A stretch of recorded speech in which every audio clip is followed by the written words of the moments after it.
exercise is baby crawl. First step is move on hands, knees, develops coordination, core strength. Okay, let's start. Get ready with me. Okay.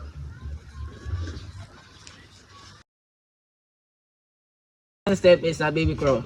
Move on hands, knees, development and coordination and core strength. Let's do it. Okay, start. The third step is crab walk. Moving using hands behind you and feel forward, back, works arm, core, and legs. Okay, let's do it. Yeah. 1, 2, 3.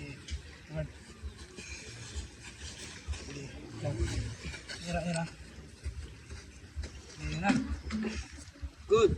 The fourth crawling series is guerrilla walk. First step is sit down, put your hands in the front and move forward. 1, 2, 3, go. Next one is plank walk. Okay. First step is make a plank position. And then move slowly forward while dragging your feet. Okay. It's plank lateral. The first step is do in position, push up. Then make a move sideways.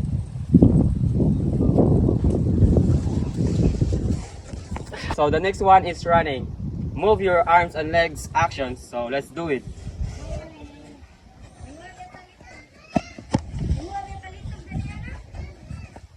The next one is linear high knee march.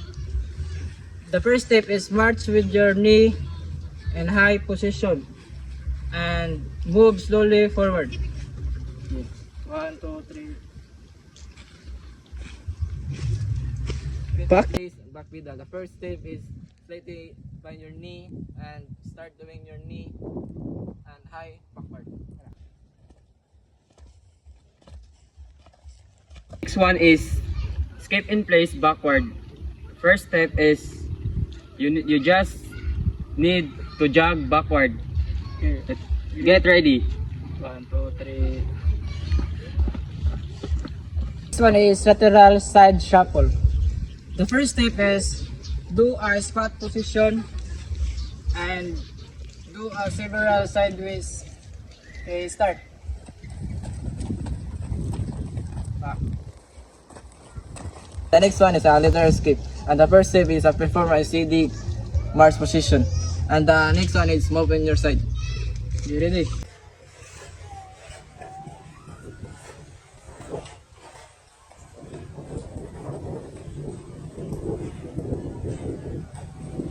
The next one is lateral high knee. The first step is to move like you are running and move sideways. Let's go. 1, 2, 3, go.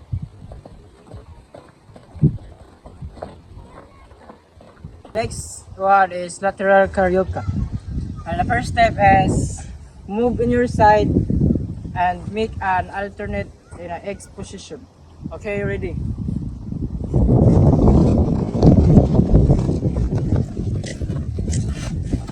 The first type of jump is jump backward. The first step is jump your both feet and jump backward.